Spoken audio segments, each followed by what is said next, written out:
what's up you guys, it's Dorothy and welcome back to my channel. In today's video we're going to go into chapter 119 of Wonder by R.J. Palacio, so let's get right into this video. This video may contain sensitive topics and foul language. If you do not wish to continue, I suggest you click off the video now. You have been warned. Chapter 119, A Simple Thing. About an hour later, we were all seated in the giant auditorium waiting for Mr. Tushman to give his middle school address. The auditorium was even bigger than I imagined it would be, bigger than even then the one in Vice School. I looked around and there must have been 1 million people in the audience. Okay, maybe not 1 million, but definitely a lot. Thank you, Headmaster Jansen, for those very kind words of introduction, said Mr. Tushman, standing behind the podium on the stage as he talked into the microphone. Welcome, my fellow teachers and members of the faculty. Welcome, parents and grandparents, friends and honored guests, and most especially welcome to my 5th and 6th grade students. Welcome to the Beecher Prep Middle School graduation ceremonies. Everyone applauded. Every year, continued Mr. Tushman, reading from his notes with his reading glasses weighed down to the tip of his nose, I am charged with writing 2 commencement addresses, one for the 5th and 6th grade graduation ceremony today, and one for the 7th and 8th grade ceremony that will take place tomorrow. And every year, I say to myself, let me cut down on my work and write just one address that I can use for both situations. Seems like it shouldn't be such a hard thing to do, right? And yet each year I still end up with 2 different speeches, no matter what my intentions, and I finally figured out why this year.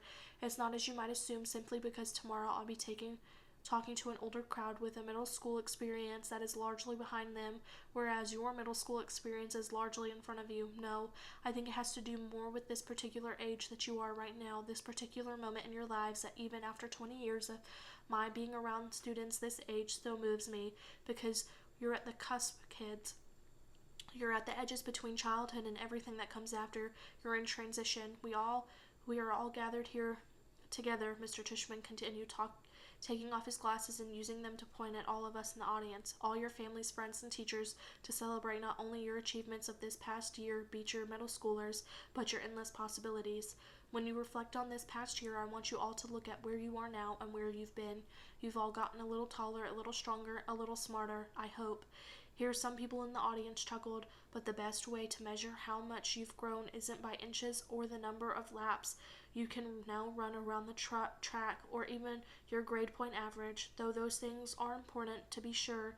It's what you've done with your time, how you've chosen to spend your days, and whom you've had touched this year. That to me is the greatest measure of success. There's a wonderful line in a book by J.M. Barrie, and no, it's not Peter Pan, and I'm not going to ask you to clap if you believe in fairies. Here everyone laughed again, but in another book by J.M. Barrie called The Little White Bird, he writes, he started flipping through a small book on the podium until he found the page he was looking for, and then he put on his reading glasses. Shall we make a new rule of life? Always try to be a little kinder than is necessary. Here Mr. Tushman looked up at the audience. Kinder than is necessary, he repeated. What a marvelous line that is, isn't it? Kinder than necessary, because it's not enough to be kind. One should be kinder than needed. Why I love that line, the concept, is that it reminds me that we carry with us as human beings not just the capacity to be kind, but the very choice of kindness. And what does that mean?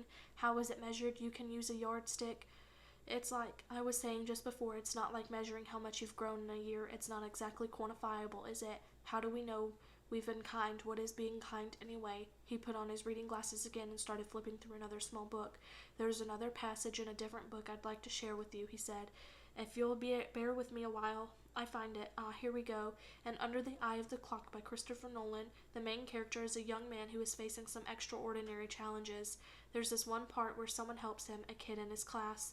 On the surface is a small gesture, but to this young man, whose name is Joseph, it's, well, if you'll permit me, he cleared his throat and read from the book. It was at moments such as these that Joseph recognized the face of God in human form. It glimmered in their kindness to him. It glowed in their keenness, it hinted in their caring, indeed it caressed in their gaze. He paused and took off his reading glasses again. It glimmered in their kindness to him. He repeated, smiling, such a simple thing, kindness, such a simple thing, a nice word of encouragement given when needed, an act of friendship, a passing smile. He closed the book, put it down, and leaned forward on the podium. Children, what I want to impart to you today is an understanding of the value of that simple thing called kindness, and that's all I want you to leave you with today. I know I'm kind of infamous for my verbosity. Here everybody laughed again. I guess he knew he was known for his long speeches. But what I want my students, to take away from your middle school experience," he continued, "is the sure knowledge that in the future you make for yourselves anything is possible. If every single person in this room made a rule that whenever you can, you will try to act a little kinder than is necessary, the world really would be a better place. And if you do this, if you act just a little kinder than is necessary, someone else somewhere someday may recognize in you, in every single one of you, the face of God." He paused and shrugged. "Or whatever politically correct spiritual representation of universal godness you happen to believe in," he added quickly, smiling, which got a lot of laughs and loads of applause, especially from the back of the auditorium where the parents were sitting. That is the end of this video. I will see you guys in the next one. Bye.